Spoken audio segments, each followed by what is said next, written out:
October 28th, 2020, Bill Apter down here in a very dimly lit Apter's Alley. Why? Because that's the way I feel right now. When is this going to stop? I absolutely hate this. This is, we've lost another friend in the pro wrestling business. He's only 58 years old. You know, by now I'm talking about Tracy Smothers. You talk about, so I knew him from when he first started, when he was one of the wild-eyed Southern boys. Knew him through WCW, through Continental, through all the indies that he worked, and what a great guy. And it's no secret that he had been sick, but what a fighter he was. He refused to give in, refused to take that 3 count. He really did. And as late as yesterday, he was posting on Facebook that he had to go back into the hospital.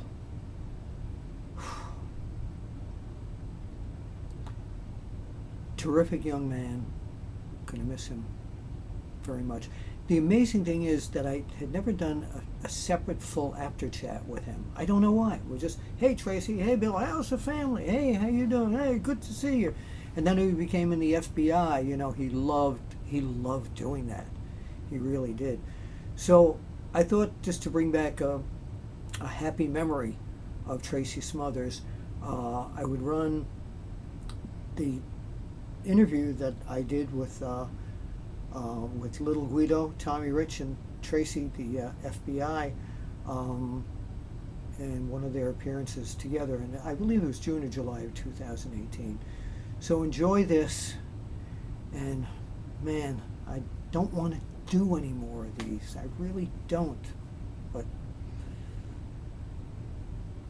I have to, yeah, because I love these people, and I need to let you know about it. That's why I'm losing words here. Let's, as they say, let's go to the video. Enjoy this look back from 2018. Rest in peace, Tracy Smothers. June 9th, 2018, Legends of the Ring, Bill Apter here, and I'm with the FBI, the full-blooded Italians, and you 3 are still together. We're going to go get some pie in a little bit, ain't we? I'm going to get some beer. I don't know what he's doing. Well, beer and pie go together, don't they? Not really. I'm ready for some grilled chicken or something. I don't know. He's still back down. Welcome. You talking about pizza pie, FBI. That's all us Italian folk eat, ain't it? I didn't know you were Italian. All the years I knew. I had no idea. You did. Look at that. I got that. So when you were growing up, did you listen to a lot of Dean Martin records? Oh, Dean Martin, Lord, yes, I loved him. Frank Sinatra. Frankie, baby. I knew Frankie personally. Remember we did when he In died? Boston. When who died now? Frank? Wasn't it? We went out to his music. To Frank Sinatra. Was it Frank Sinatra? What? Fly Me to the Moon. Yeah. Was It's it Frank Boston? Sinatra. Okay. Yeah, All right. Sinatra. All right. Yeah. You did. We sure did. When he died, we went out to his entrance music and did all the, the mannerisms and everything. I didn't It was know a lot that. of fun. I didn't Sure know We that. also made Fancy, too. we made the pizza You made in the Boston, think where we we did threw it Philly, up, too. but it never came down. Yeah. So wait a minute. Now you're one of the original FBI members. How did they become FBI members? Well, we started with J.T. Smith. He was the first FBI member. That's right. He's super Italian. And he's super Italian. And then he actually moved to Virginia. And then Paulie brought Tommy and Tracy in and made us the full-blooded Tommy was a Italians. little before me. That's unbelievable. That's right, because we did the first barely legal pay-per-view. Actually, we did a dark match in barely legal pay-per-view with Chris Chetty.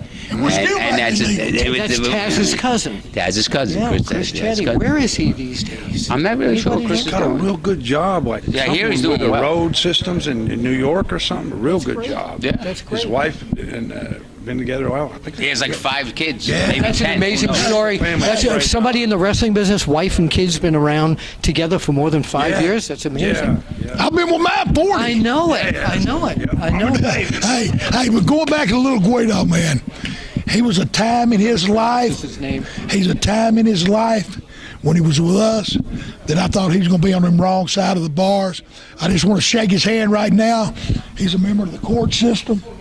And I don't mean illegally, I mean legally here. Oh, that's great. I made the right side. I made the right side. Yeah, Do you want to explain that? I don't know if our viewers. I'm in New York. I work in the Justice Court. Oh, right. My regular job. Right. And what right. you also I work for the Power Authority also. Yeah. I'm an account manager. Yeah, yeah. So Now- I've moved on from wrestling. We were talking, but you're still at the conventions and you're still so Yeah, I popular still do with this, the and I like fans. to hang out, yeah. Yeah, it's the family. It's the family. So you two, we were talking that my son now lives in Marietta, Georgia, and you mentioned something that struck me because 3 weeks ago when I went to visit him, he took me to the Cobb County Civic Center Yeah. in Marietta. Pay-per-view, six-man tag versus the BWO.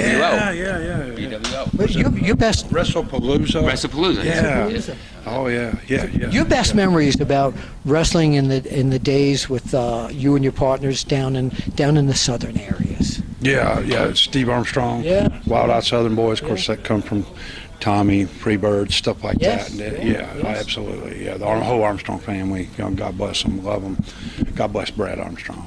Yeah, I miss him very. So you- many, Yeah. friends. we Yeah, are, and Brad just- was such an incredible wrestler. See, I don't say worker. He was an incredible wrestler. Yes, he was. He really was. He really Incredible guy, was. too. Yes. Yeah. Yes. All of them sorely missed. But Now, yeah. when did you wrestle your last match? Well, I don't know if you want to call it that, He's but I'm still working. He's still on my the job. I'm going to sound like he's deceased over here. No. I I- done it full time 10, 12 years Yeah, or so. full time I is do what around I my- should have Yeah, said. No, he's still with us. He's still there. Yeah, but I started in '83. When I first started, I hadn't been working long. It's when you and Eddie with the Fabulous Ones in Tennessee. You come from Atlanta, and Eddie come from the old WWF. Yes.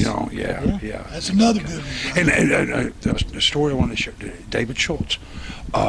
When back in, no social media, none of that. You know what I mean? There was no internet, no cell phone. Magazines were the only social all media. that. And but anyway, you look up in the dressing room, and he just slapped a guy on 60 Minutes and everything. And back in, John Stossel. and everybody's like, "Oh my God, David Schultz is in the dressing room! What the hell?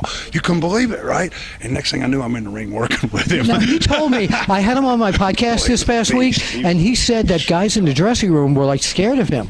Oh man, he was amazing. But he was just he didn't talk much to nobody. But I can remember he worked one of the Batten twins, and I told Tommy this earlier. But he suplexed him on the floor in 1984. Nobody did that, right? Well, the next week I'm working Randy Savage, and he actually made me look good, which was hard to do. But he suplexed me on the floor too, and I remember going up to him and going, "Hey Randy, thank you very much, man. That's an honor. And this other and do, and all that." And he was helping Laura Khan with the book, and he goes, "Brother, never ever thank somebody that suplexes you on the floor."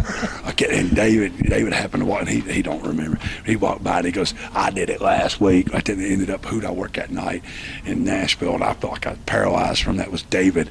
And the dressing rooms didn't connect, and then he was a beast. He was Thank a you for tough, that story. Tough son. Thank you of a for that bitch. story. Boy, he was one bad dude. That was a great story. And he worked there a week, got paid and quit. I guess he didn't. That like was it. time. That was time. So before we go, Alex, would you come in real close here? I want to show you something. Just Tommy and I right now. I want to show you something that professionals can do. So one of the greatest feuds in the history of the business was you and Buzz Sawyer. Let's go back in time and make like Buzz is still around. And tonight it's going to be you and Buzz Sawyer in the last battle of New Jersey. The fans are out there. Tell us and tell Buzz Sawyer what's going to happen in that match. Somebody say something about it. Buzz Sawyer, the Mad Dog, New Jersey, the last battle. It's coming to an end, brother, tonight. And what are you going to do to Buzz Sawyer?